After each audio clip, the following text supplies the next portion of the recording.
Fuck it, we'll do it live. WNBC. Welcome back to another episode. Oops, kicking my camera. So professional here, right? Another episode of Hard Out, my favorite movie with Alex Sterling. A guy I met, cheers, I'd say 12, 13 years ago. Just a couple drunken run-ins after Brewers games at our buddy Brian Dunnigan's place. Brian's supposed to come on here actually to talk about this film, The Congress. Trying to nail down a time with him, but that should be interesting. Absolutely. I don't know if you've seen The Congress. I haven't seen it, but he's been singing its praises for fucking years. So I'm like, this would be a good reason to actually watch it. Yeah, I would say talk to him about this. Yeah, absolutely. But we're here to talk about your favorite movie, which you reached out to me about. Yeah, I was, like I said, a fan of your guys'.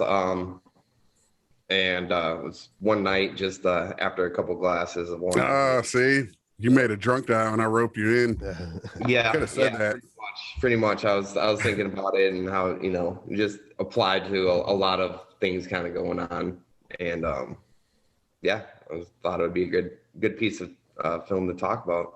So we're here to talk about the Basketball Diaries, which is one of my all-time favorite movies. I love this fucking movie. They don't make them like that no more. No, sure. No, they don't make them like that no more. To the point that you can't find it. It's only on physical media. Been buried. It's scrubbed from the internet.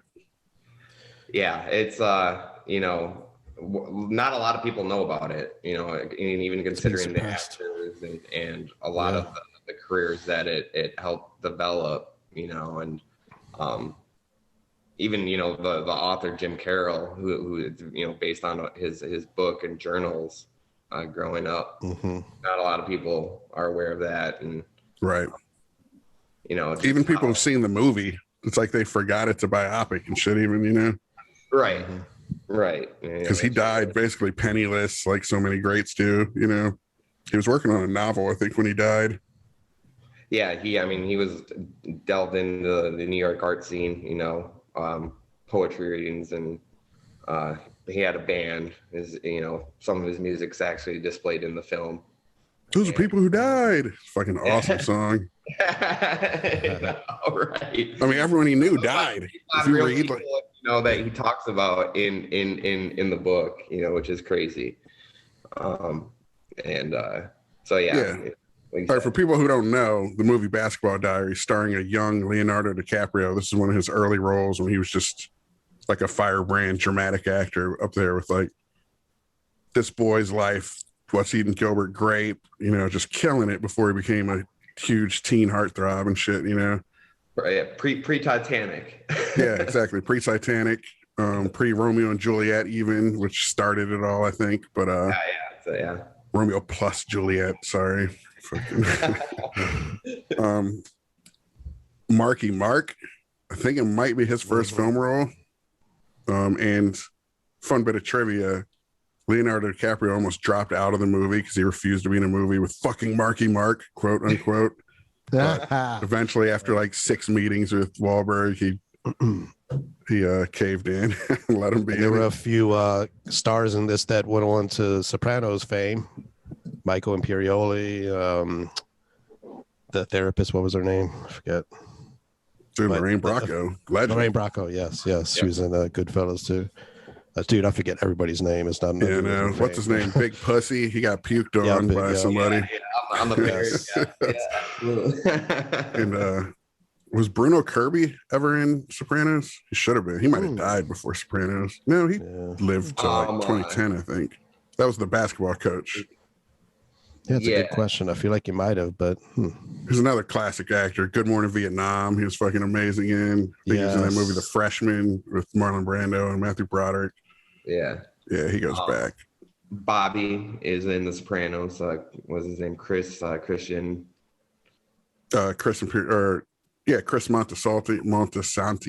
That's Michael Imperioli. That was one Chris mentioned. He's fucking awesome. Yeah. Yeah. So, and for those podcast now.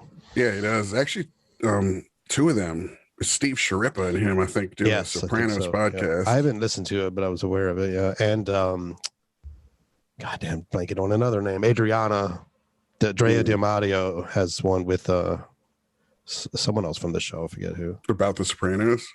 Well, I think a lot of it is they'll have guests on who were from the show and stuff. Well, the one Imperioli and Sharippa do, it's actually they are rewatching the series, and after every episode, they'll do a podcast about it, which makes me want to rewatch it and listen to their shit. Yes, that would be awesome. And then they have guests in tandem. Yeah. So, Basketball Diaries, man, I wish. I don't know if you saw our Dead Poet Society episode. Could you imagine getting some cash from this shit? Get Leo and Marky Mark. Like they were nobodies back then, and now they're fucking massive. And we just reviewed something else with both of them in it, The Departed. Yep. No shit. Well, that's it. You know, you watch like how their careers have developed since, you know, that movie was made and then come full circle in The Departed. You know, it's just amazing for a why is this your favorite movie? Or one of your favorite movies? It just kind of was one of those really taboo movies growing up, like in Stevens Point, Wisconsin, which is, you know, small town, college town. That and kids and for my, you know, my older brother and his friends had, you know, watched it, and it was really pre-Columbine and all of that, but that, you know, specific scenes. Yeah, a trench coat mafia, like almost exactly right. Right. For those who don't know, in the movie, there's a school shooting scene in which he's wearing a black trench coat and running around with, I think, a shotgun. A fantasy scene too, which is kind of gross that he's. And that was one of the things when I wondered, why is this movie scrubbed? And I forgot all about that scene. And then when I watched it again, I was like, oh, that's probably why it's scrubbed. It's a school shooting scene, but that's still absurd. The stuff with the coach too, possibly weighing into that, but.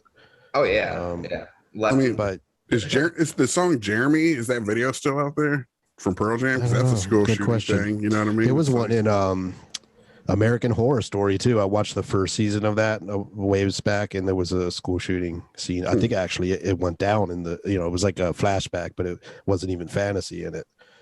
Interesting. Yeah, so it's not entirely taboo, so it's weird. I don't even know that this movie's been suppressed so much. I was kind of joking about that like it may just be more forgotten than suppressed, you know? It's crazy to me that I think just the Leo of it and the fucking Mark. I know, it is bizarre. Yeah. Yeah. It would get more recognition. And the fact that, you know, how it's done and filmed, I mean, it's actually a great movie, you know, and a lot of movies that are based on, you know, biographies or biopics are, you know, can turn to complete crap. And it definitely has that energy. Yeah, it does. And like as a youth, like you know, you kind of identify with certain aspects of the film. And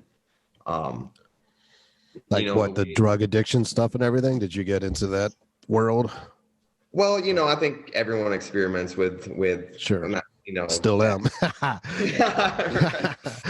And you know, yeah, I could definitely identify with watching and having friends that, you know, you could see their addictions take off and how easily it could take off, and the excuse that you use, and you know, even star athletes like playing sports at that time, you know, you like think that, you know, certain people wouldn't lead a certain lifestyle, you know, and that kind of brings that to light, you know, like your star basketball players could be, you know, in the bathroom stalls, you know, snorting heroin. Man, that scene where there's a basketball scene in this movie that is one of the great scenes as far as how this film was shot, with a certain energy and verve and everything, where it's Marky Mark Wahlberg, whatever. Sorry, dude. I know he's tried so hard to shake Mark to shit. us. Yeah, exactly. We have a Marky Mark story. I don't think we've actually told on our Departed one that I should tell. That's true. Podcast, yeah, I should get into that. And DiCaprio and their other little buddy, who's kind of like their factotum mascot. He's not on the team. He's like the team manager, but he helps get them drugs and shit, and they all hang out. There's actually 4 of them, but the other teammate at this point had started breaking off, and he's just focusing on getting his life together and shit as these guys go spiraling down the drain. But they have these bags of drugs, and they don't know exactly what the fuck they got. They're like, is it fucking an upper? Is it a downer? I don't know, man. Just fucking give me some before the game, because they need something. I just want to feel different. It's some kind of Quaalude or something. I can relate to that. Yeah, exactly. Yeah, that's based on, They play a game on Ludes or some shit, and think of the Wolf of Wall Street, scene, the amazing Quaalude scene in that, less fucked up. Like they only took a little probably, but to play a high school, which is funny. That was game, DiCaprio too, man. Yeah, he's all over the place. Experience playing, all fucked up on pills. Yeah, in an actual school competitive game, and he shoots a free throw that goes like 3 feet and shit, dude. That was beautiful. And it's all set to Riders on the Storm by the Doors, which is fucking amazing, dude. Yeah, the use of music in this movie is sick too, dude. It is. It's a great soundtrack. Well, the guy who directed it, Scott Kalvert, this was like it. He made one other movie a few years later, and I think he died by suicide like 10 years ago or some shit.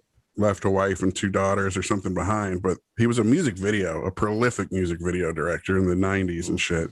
So it does have some of that feel to it, but to its benefit, though, I think.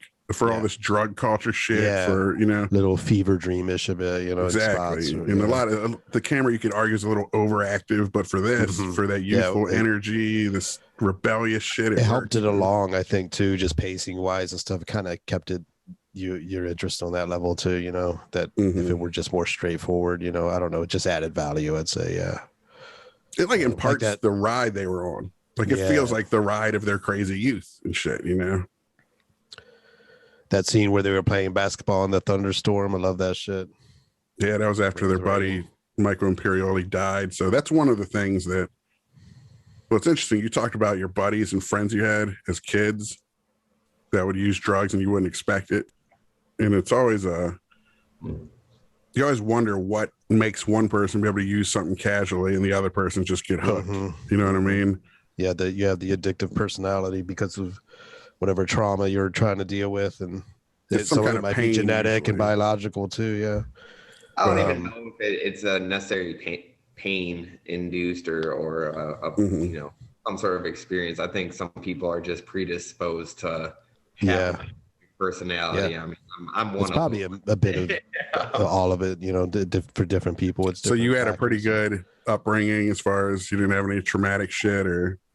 No, not really. Not until I was about 17 and my older brother had passed away in a traumatic way, and partially that's how I moved out of Stevens Point into my dad's house in Rockford, and he had just moved in this house, and there was some books, and the Basketball Diaries was one of the books that were left over in the house, and so I read it, and then you read it prior to seeing the movie. Yeah. I heard about it. It was something like I said, my brother and his friends had talked about, and I just wasn't allowed to see it. And and then I read the book, and I was like, wow, it's an incredible story. And then watched, somehow was at Hollywood Video at that point in time, or a Blockbuster when they were still open. And it was like, cheers to Blockbuster. Actually, cheers to Hollywood Video. That was better than Blockbuster. Right? Yeah, I know that. The last Blockbuster documentary's out too. I haven't seen it yet, but it's about what it says. But some people have said, well, let's not get too nostalgic about Blockbuster because it actually displaced a lot of mom and pop, smaller, and they were cunts about late fees and shit and stuff. Yeah, so we famously we do have a nostalgia for it, but. Remember to see Beavis and Butthead. We paid $48 in late fees one night to see Beavis and Butthead do America. Anyway. Oh shit, did you freeze? Oh. Or are you just still? There he is. He's back. There we go. He's back. Sorry. He froze up for a second. Yeah. My internet connection is getting a little goofy here for some reason.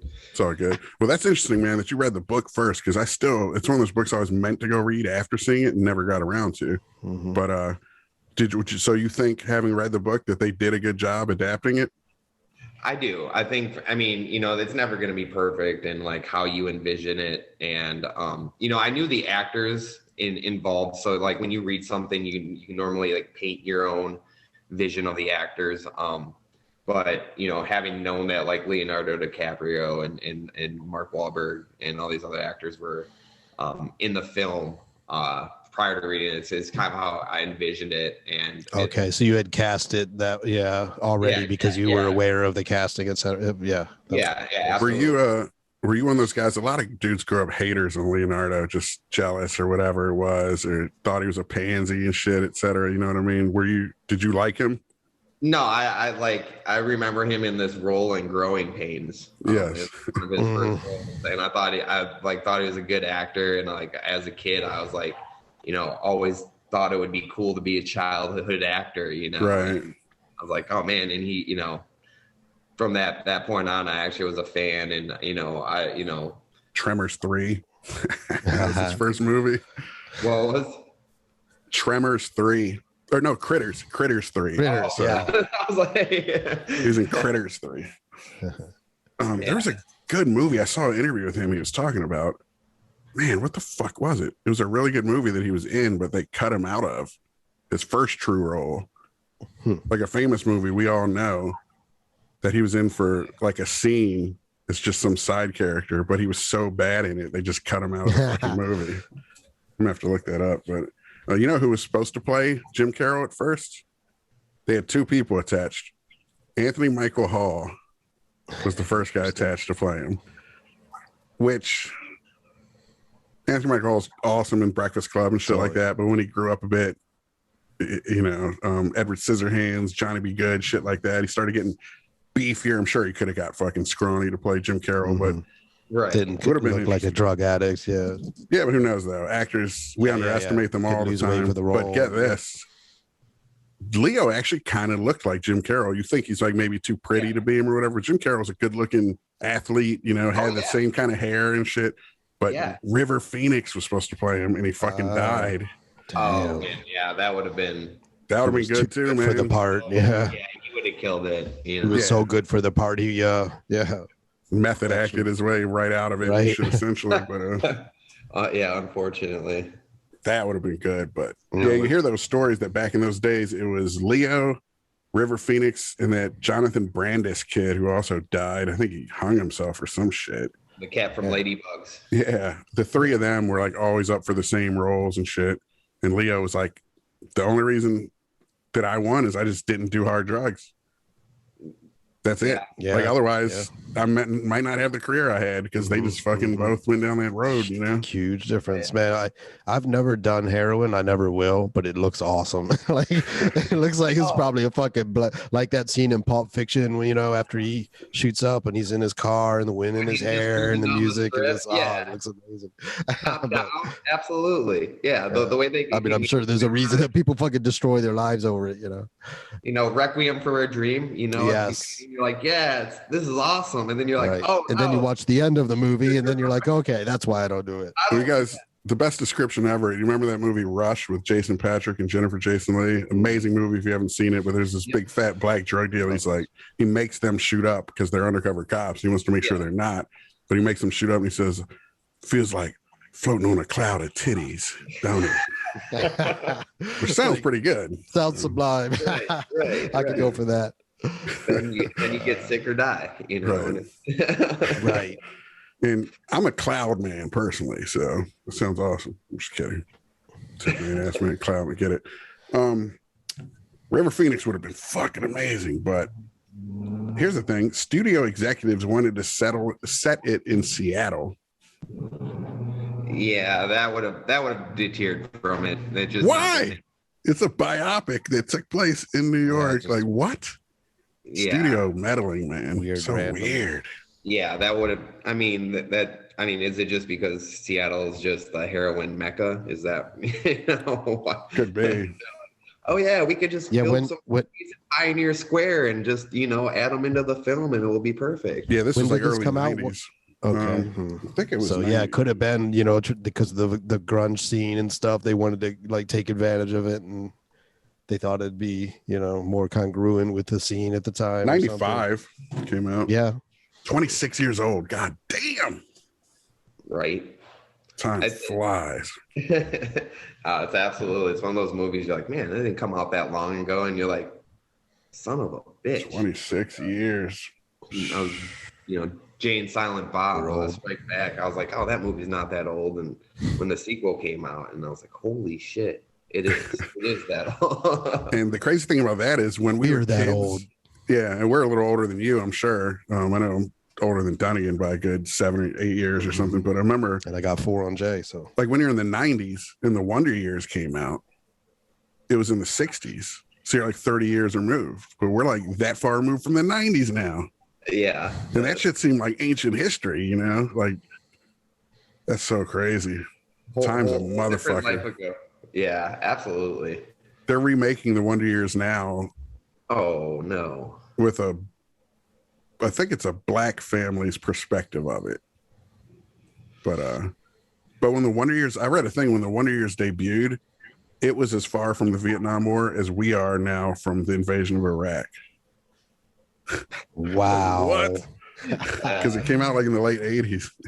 Doing a black family is interesting for that period with the civil rights and everything. Right. Yeah. A lot of people are bitching about it. Like, why does everything got to be remade black? But it's like, dude, there was a whole, like that show didn't show at all this whole other perspective of America, you know? And we have the white version that you can, you know, one episode is great.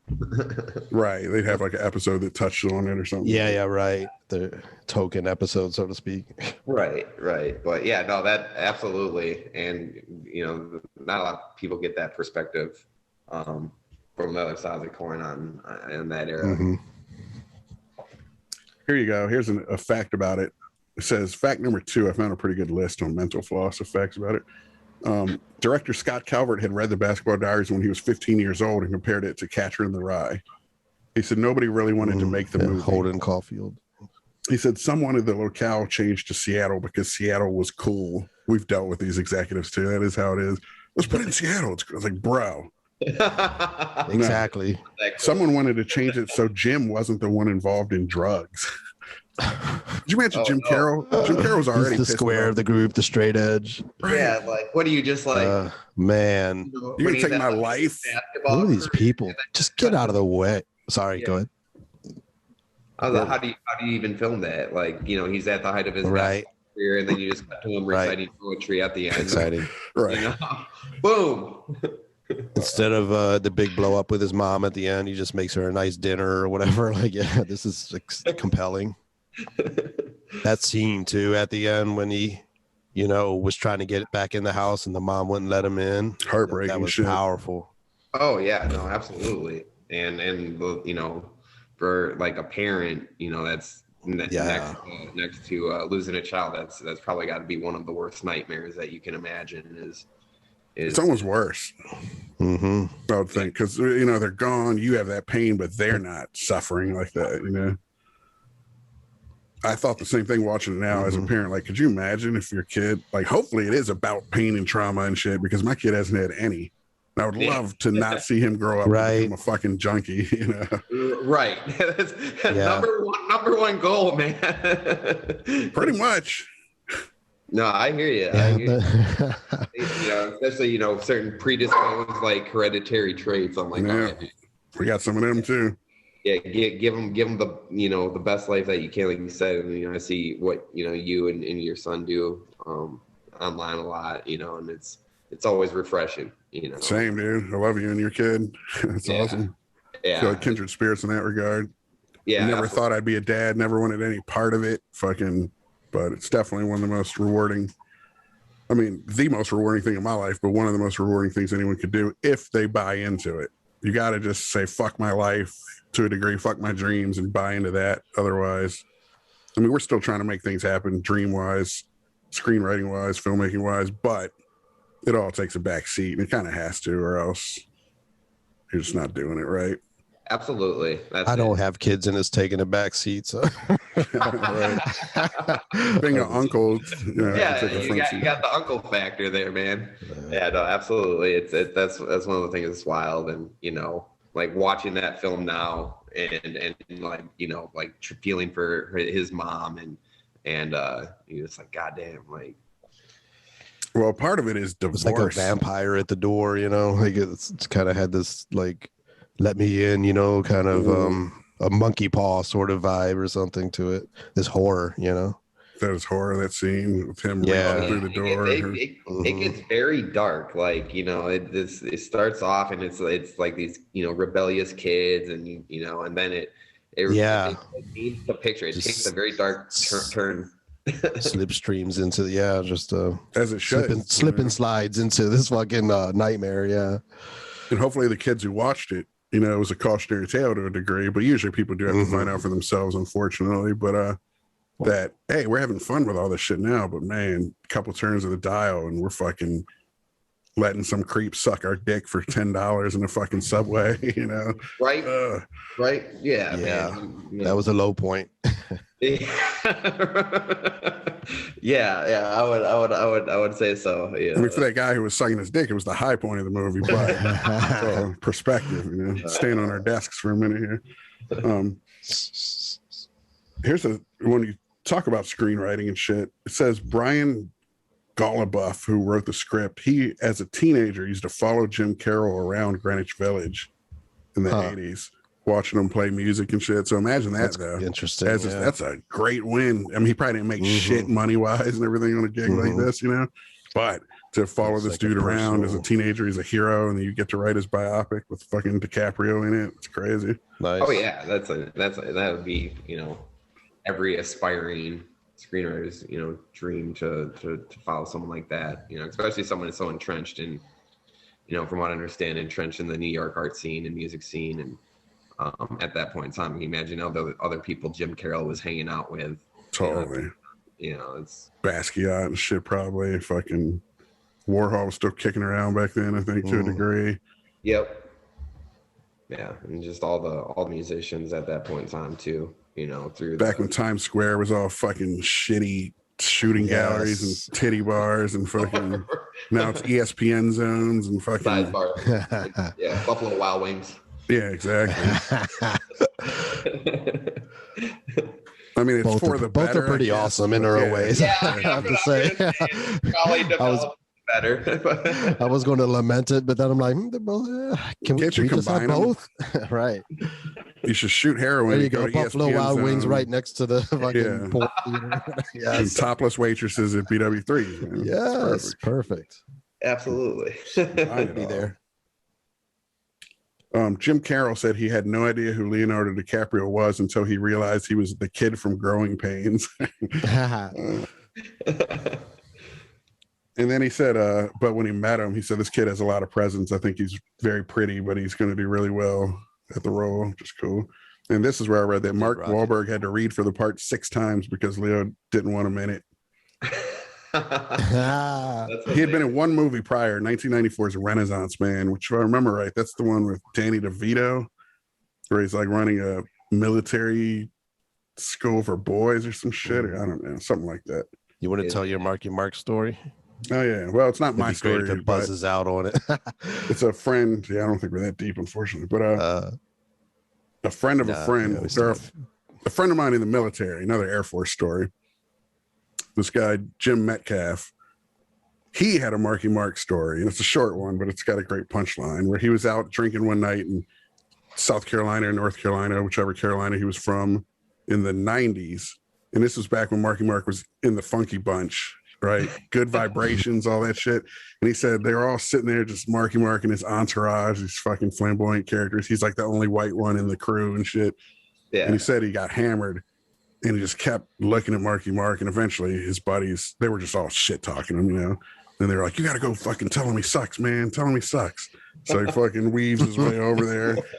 Hey, man, your fucking music sucks, dude. And he said, man, I got the shit kicked out of me. And I was like, you got your ass kicked by Marky Mark? He's like, no, the Funky Bunch, man. The Funky Bunch kicked the shit out of me. Got his ass beat by the Funky Bunch while Marky Mark watched. Hilarious. Marky Mark had the Funky Bunch kick his ass. Yes. He probably just waved his hand. Sat back and watched. Yeah. You know what to do. Taking my beating from Marky Mark, man. Well, Marky Mark has that famous history of like racial hate crime where he just attacked these Asian dudes and blinded one of them for life and shit. Oh, yeah. He almost killed them. That was like, somehow, Now he's going to make Christian movies, he said, faith movies. Yeah, I mean, when he's coming out and saying that Boogie Nights is one of his worst regrets, I'm like, come on. Oh, my God. It should be his greatest fucking pride. I can't imagine anybody else as Dirk Diggler. It just, no. Right. Come on. Not only that, it's one of the great cinematic achievements of all fucking time. Yes. The movie is sick. That one scene with the firecrackers for my money, is the baddest scene in the history of fucking movies. No, it is. It's classic, and like, yeah, he's. I mean, well, he's got kids. He's one of those people, though, man. Just tell your kids the truth. I was a piece of shit. Now I'm trying to be better. You're the reason why. I tell my kid the truth. I don't give a fuck. Yeah, dad used to be like this, you know, and did these things, but you know, what was his most recent family movie? He's like, oh, I was so happy that I could have my kids come and see my movie all the way through, and it's like, man, like, right, wrong, or indifferent, you should be proud of the work you produced, right? Even good vibrations, you know. This is hilarious to continue that little point about Leo not wanting him in the movie. It says DiCaprio initially refused to work with him. Leonardo said, no way, I'm not making a fucking movie with Marky Mark. Wahlberg recalled in 2015, it didn't help that at an MTV Rock and Jock basketball game, Wahlberg blocked a shot by DiCaprio. I want to find the footage of this shit. While in his underwear and while being a self-admitted prick about it. It also didn't help that Wahlberg was 8 hours late to his first reading with DiCaprio. Wow, man. It's hilarious. Well, because Leo was so skinny. He was like skinny fat, like no muscle tone and shit. And Wahlberg's just ripped. He probably hated him on that basis too, you know? Oh, absolutely. Yeah. Mark Wahlberg's like the size of 2 Leos in this movie. Yeah, he's a beast, dude. Oh, absolutely.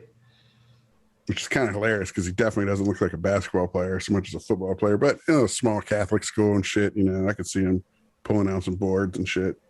Oh, yeah. Yeah. I mean, athlete regardless, but yeah. Leo plays a much better junkie. Yeah. Mark Wahlberg wasn't bad in it.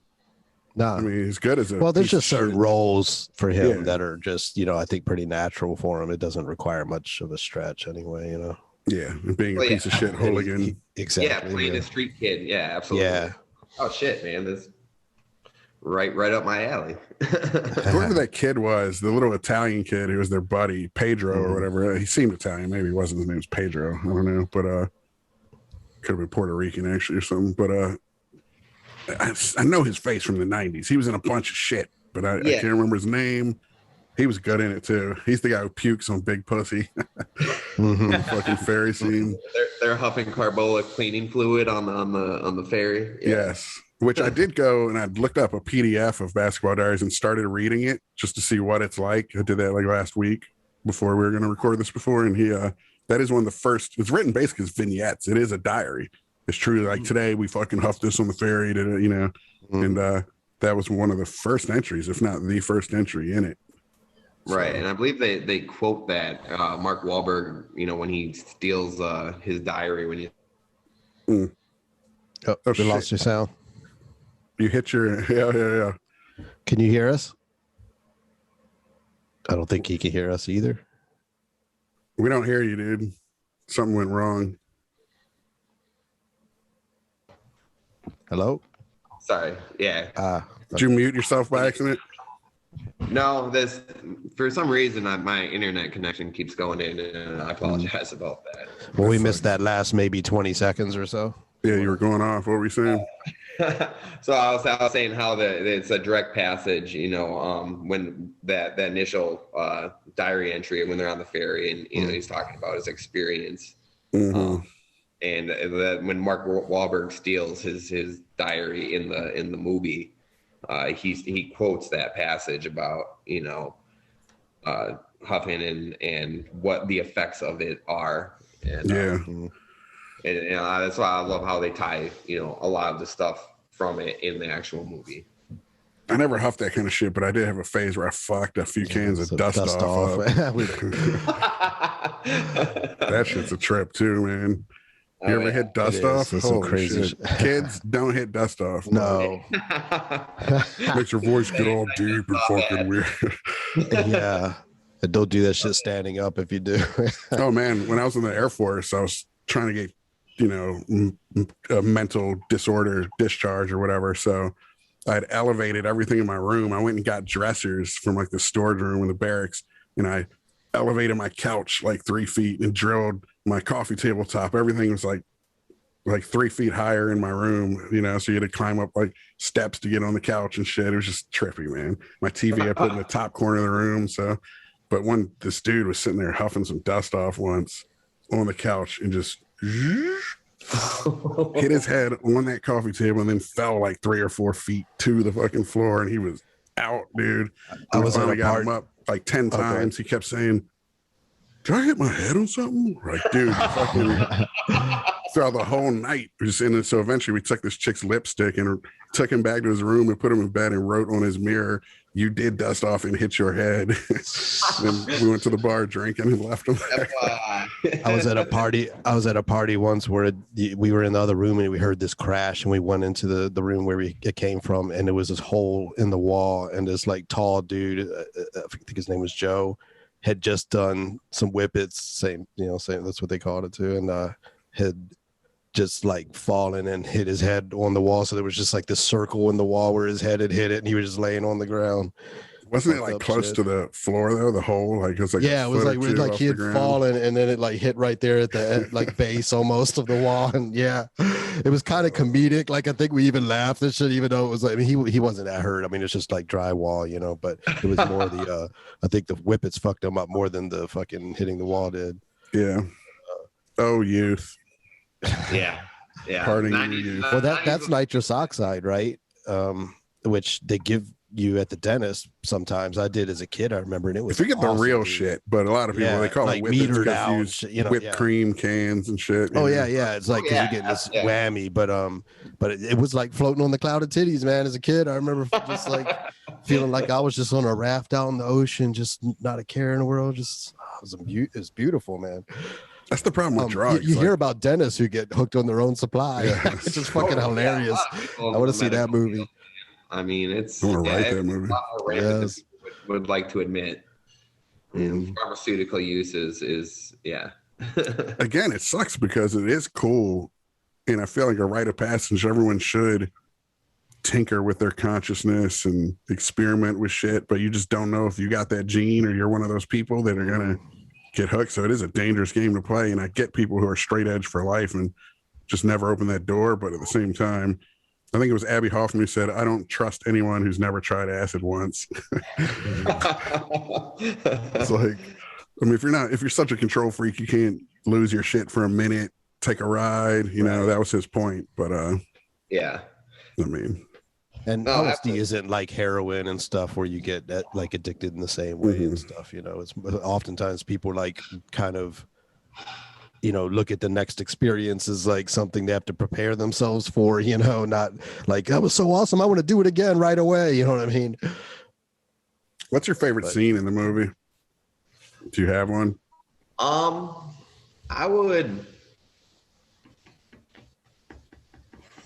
don't know, probably when they're jumping off the cliff and they're daring each other, and Pedro's, you know, sitting there saying he's just gonna walk down, and you know, it's kind of one of those kind of scenes that, you know, you're just like growing up with a group of friends, you know, moment in time, peer pressure type of it felt very authentic, and it wasn't even about drugs and shit, really. That's what's interesting, that would be your favorite scene, that scene's more just about it is. It's about the camaraderie that these kids had at one point in time, you know, and as a close knit group of friends, and you know, help dealing with you know, those issues growing up, and kind of carrying each other, you know, like, you know, you're going to get a hazing, but it's more out of you know, love and brotherhood than anything else. Yeah.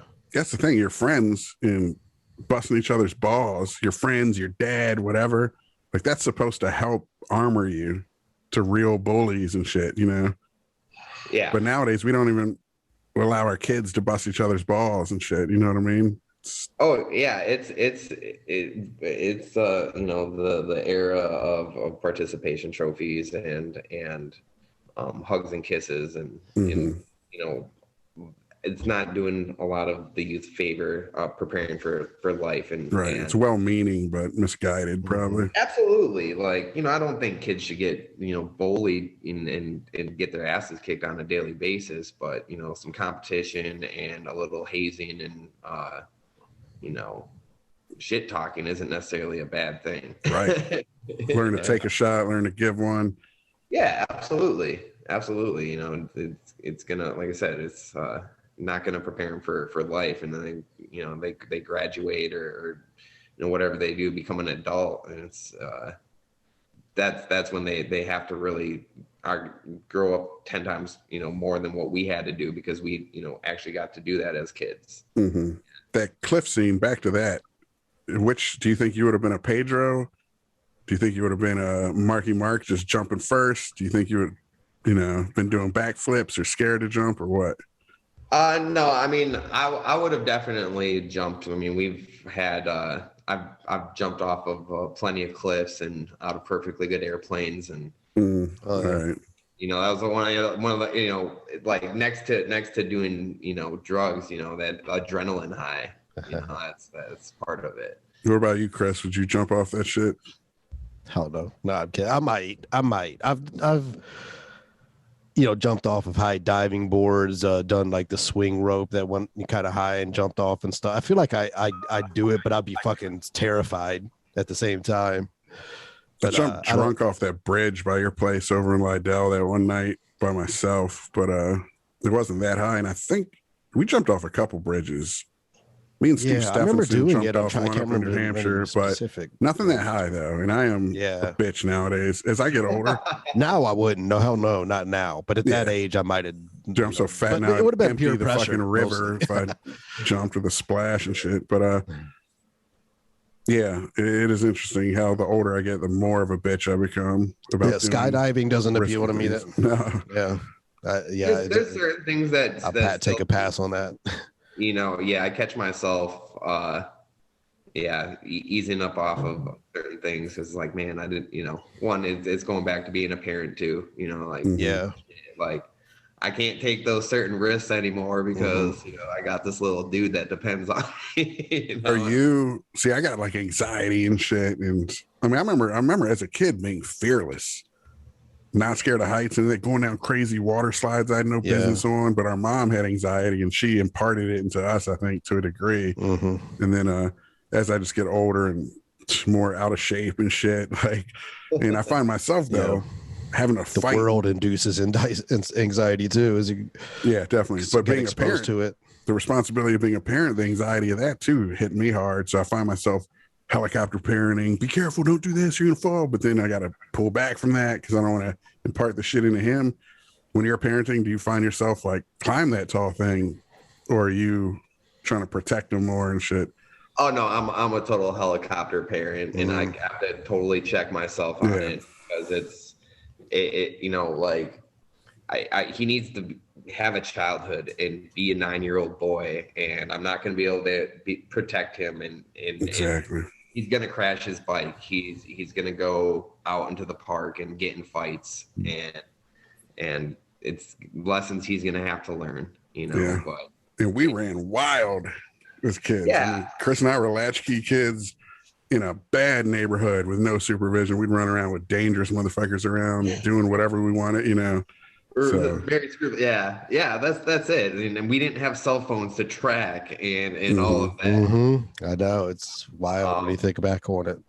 Yeah. Oh yeah. It was literally the street lights. When the street lights came on, or you saw fireflies. Mm-hmm.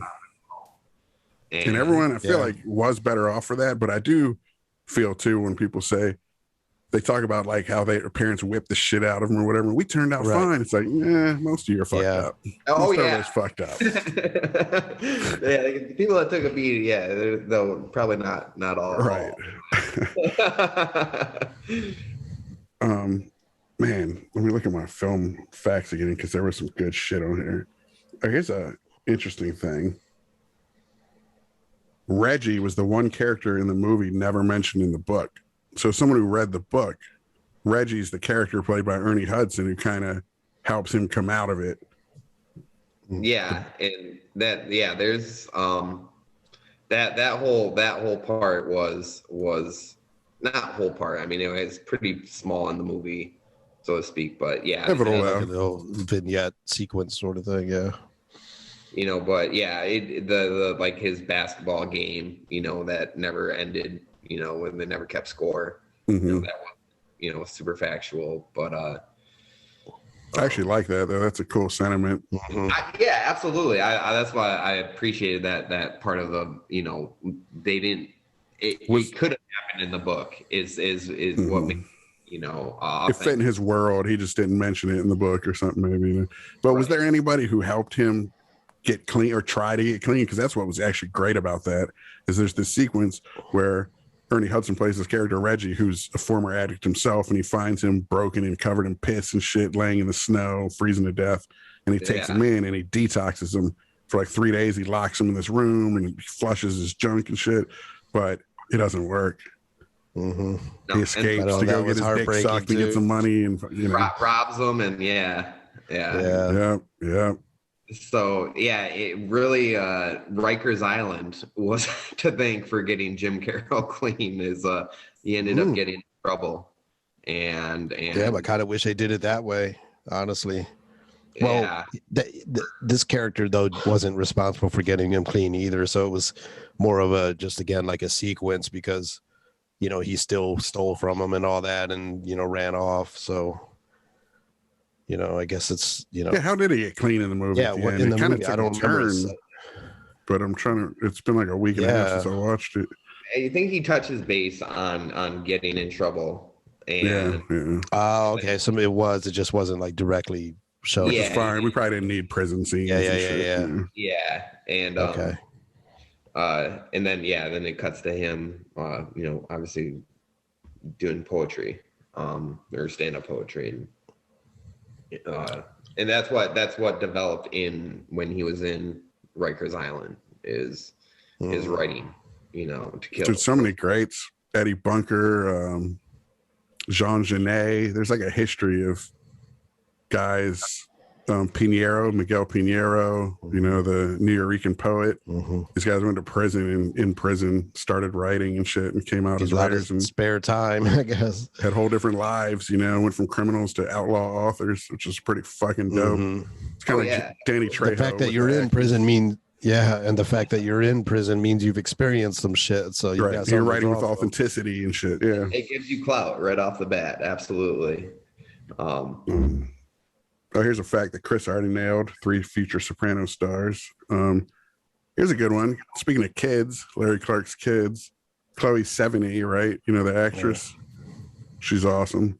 She is. It says in Jay McInerney's New Yorker profile of the then 20-year-old It Girl, he documented the time Sevigny, however you pronounce her name, a fan of Jim Carroll's work, approached him in the East Village and told him, "You can't let them do this." She told Jim Carroll, "You can't let them make this movie." Oh, shit. McInerney elaborated that she was worried the film would violate the spirit of the book and reported that she rolled her eyes at the thought of Marky Mark being involved in the project. He can't get a break. No respect. Of this whole film, man. Like, that's hilarious. If the financier was a huge Marky Mark fan, he's the only reason it got made and shit. I would like to see, though, what she thought of the finished product. Right. Yeah, that would be a good question. And not only now or then, but now, like she might have still hated it then because, you know, Marky Mark, but maybe looking back at it 20 years later, she could see it for what it is, you know? Well, it's like, I wonder if Marky Mark regrets, you know, his role in this now in portrayal, if he regrets, you know, Boogie Nights. Well, here's one person who didn't like the movie, Jim Carroll. Oh, shit. It says, while he thought the performances were really good, particularly DiCaprio and Wahlberg's, Carroll took issue with the movie's ending. If they just ended it with him staring out the window, I think it would have worked. It would have been very literary. The way they reshot it was kind of corny, so clean and everything. He also didn't agree with Kalvert's direction, but the director was just a techno freak. He didn't have any literary sense at all. One night during production, Carroll had a real blowout with Kalvert, and DiCaprio seemingly took Carroll's side and left the set. But he just had a creme brulee and returned. That's this. This is what Carroll said. To calm himself down. Jim Carroll says, but he just had a creme brulee and returned. Once I lost his cachet, my leverage went way down. So, hilarious. A creme brulee. This fucking actor is playing this heroin addict and cut. Yeah. Can I get a creme brulee? Craft services. Reggie, I need a creme brulee. It's hard to Mom. It's hard to stay Make sure indignant. the top's brittle. It's hard to stay indignant after a creme brulee. Amazing. He said he was happy about the movie because it got more people to read the book and it got like reprinted and shit, you know. But he did miss the movie's premiere at Sundance. Interesting. It says Jim Carroll missed the movie's premiere at Sundance. He had to stay in New York City and meet with a Vatican Monsignor who investigates miracles, quote unquote, like the image of Christ burnt into a tortilla, for research of some other project he was working on. Hilarious. That's wild. Sundance. Priority, Monsignor from the Vatican who investigated. I probably would have went with the Monsignor. Absolutely. Dude. That sounds fascinating. Yeah, you're gonna get more bang for your buck with a Monsignor from the Vatican. Totally. Instead of a bunch of creme brulee eating motherfucker and pansies. You're gonna self-important. Yeah. Sucking their own dicks at Sundance, thinking they changed the world with this movie about your life that they wanted to set in Seattle and make you not addicted to drugs in. Oh my God. Our next episode after this is going on a show talking about all the Hollywood bullshit. So this feeds right into that, man. How they just like the development execs and stuff, like they just get their hands on it and just the things they want to do with it. Like, what are you thinking? What it is to what they want to develop, yeah, is not all of them, of course, but you know, it's just to see his criticisms of the movie and Scott Kalvert, the music video director. I'm sure the guy didn't have a great literary sense, though he did compare it to Catcher in the Rye and shit. At least he had some, but to me, I think they all nailed it, man. When I look at just youthful energy, just trying to make this movie, scrapping it together, probably on no budget, running around New York City, guerrilla style. I think it's fucking great, man. I'd hate to see a remake of it. You know? Yeah. I don't think you could. I mean, in the fact that they were, you know, they did it with the 90s vibe, you know, and they didn't really try and make it set in the 70s, you know. Right. No point that they were like trying to you know, make it look like that era. And I don't think you would be able to, like the way they filmed it, like you said, the guerrilla style with, you know, New York in the background, alive, like they weren't shutting streets down, you know. Right. Yeah. Which is another reason, you know, it was smart to just set it in the 90s for budget concerns. Right. You know, that's the thing. When you make a period piece, production, people don't realize you got to shut the street down. You got to change street signs. You got to make sure everyone's wearing period clothes. The only cars that come through a period, that shit's a pain. Is it worth it? Rarely. For a movie like this, it's not about the period. It's about the spirit of it, you know? Absolutely. I have no so idea. would this be your desert island movie? If you were stuck on a desert island, would this be what you want to take with you, the one movie? Or do you have something else you would pick? Did we lose you? He's kind of there. No sound. Okay, sorry. There you are. I'm back. My bad. Sorry, it's just like dealing with a heroin addict. You nodded off for a second. Your internet keeps nodding off like Artie. Should have had my... Be honest, you were shooting up in your dick off camera. Track marks. That's why I really identify with this movie. And after this, he's going to go let some dude suck his dick in the park for $20. For free. See if Houston has a Subway somewhere. I'm sure they got some dudes who suck your dick for money, but to give you money, that's the best part. I always love that, actually. Right. They pay to suck it. They pay to suck? Wow, that doesn't make any sense. If you're a heroin addict, how gay does that make you? It doesn't really make you gay. You're just a victim. Right. It's economical sense. Right. It's good to know that's out there. I mean, I guess it helps to look like a young Leo.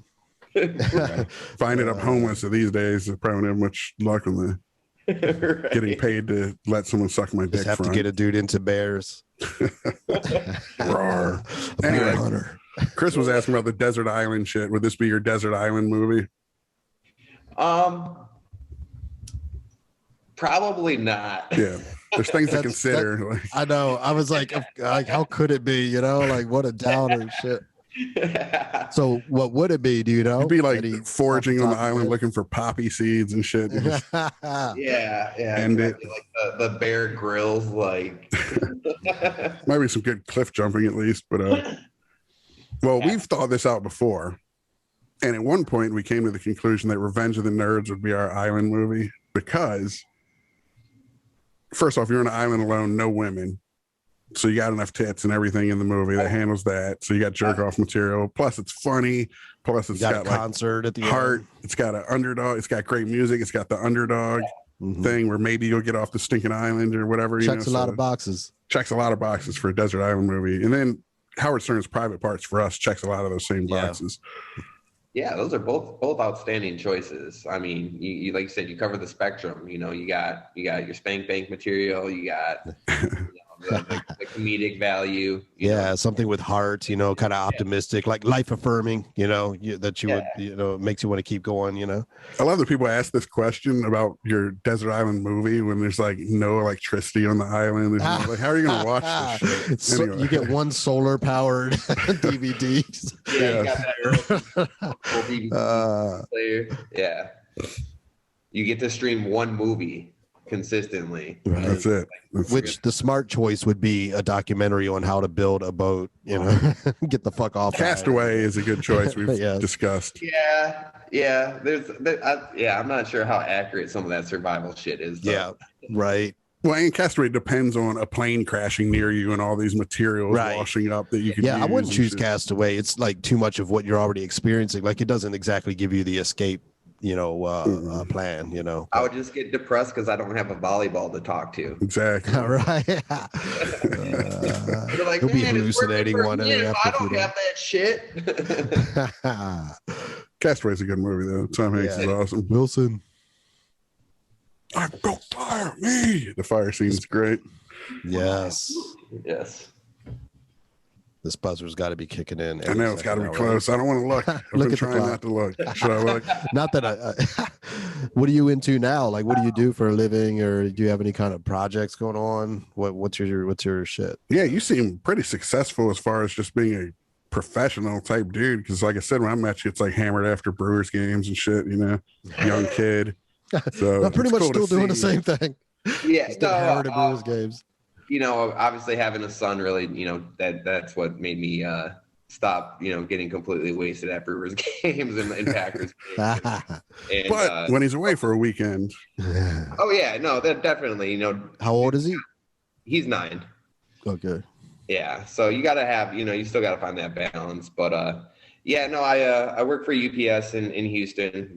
I was in Seattle, and you know, they offered me a promotion to move down here in the middle of COVID last year, and just kind of made sense for me and Calum and you know what they were offering.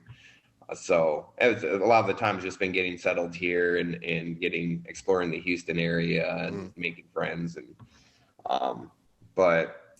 Texas has some cool things about it, man. It catches a bad rap with liberals and shit. And there are some fucked up things about it for sure, but I enjoy Texas for what it is. Turning more and more liberal. And then there's like our parents live in San Antonio, and you know, Austin and San Antonio are a bit different than like East Texas or you know, like Houston. Well, you know, Jay and I went to Galveston a few times to see our dad, our natural dad. I don't know if you know that whole story. But yeah. So we were in the area you're in a couple times. Got to watch out for those floods, though, Holmes. Yeah. Hurricanes. Yeah, that's the weather down here is insane. I'll say that. Like I didn't pretty humid. A deep freeze, and then you know hailstorms and hurricane flooding. Yeah, that was rare too. I was like, what the hell, man? I was like, I moved down here for the warm weather. Trading that recreational weed for Texas policies would hurt too a bit, but what are you gonna do? Yeah. Within time, the country will move that seems to be thawing. Yeah, Dude, it's looking like Wisconsin might be one of the last fucking holdouts. I This know. place is crazy. The places where all my people were. I'm in California, so it was one of the first. But we're like Jay's, in Wisconsin. My parents are in Texas. All my people were in the last holdouts. Draconian. The hell. Yeah, that's a huge difference from moving from Washington to here. One of the main ones. But like you said, the policies are becoming more liberal, and Texas. I grew up like thinking the same thing. Like it's just a redneck state, and it's not. I mean, the Houston metro areas. There's so much culture and so many different things to go see in art galleries and museums. Yeah, Houston's dope, man. Yeah. Total melting pot too, especially. Yeah. Oh yeah. After Katrina, and a lot of people went to Houston from New Orleans, so you got some of that.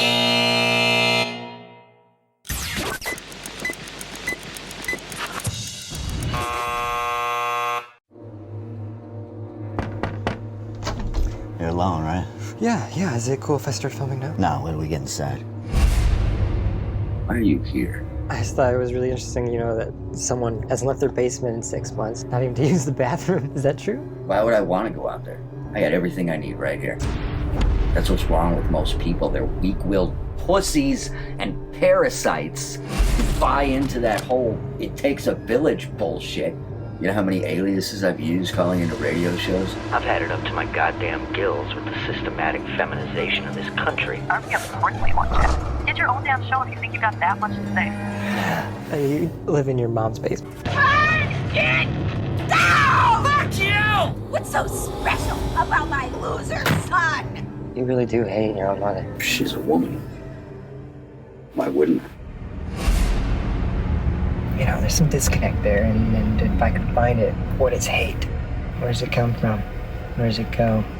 You want to know what gender you are? Reach down the front of your fucking pants and shoot fucking kite. Black Lives Matter. Do you call horses slaves? Liberal fucktard. Enough with the parades and the rainbow flags. Dude, this guy's... it's like pure hate, man. I want to see something really fucking cool.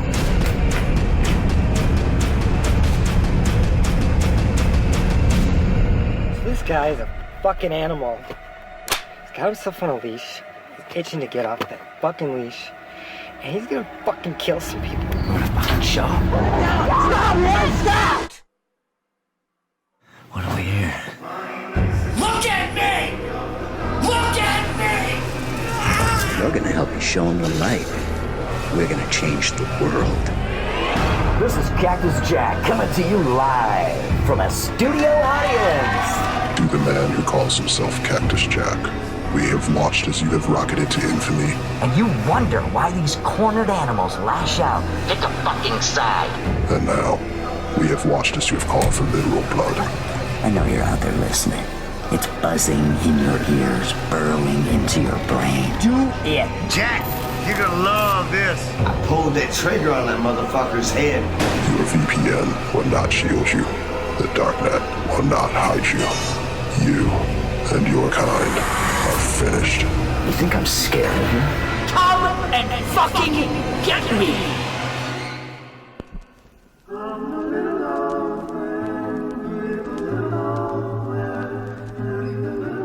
Might I be your neighbor? Neighbor?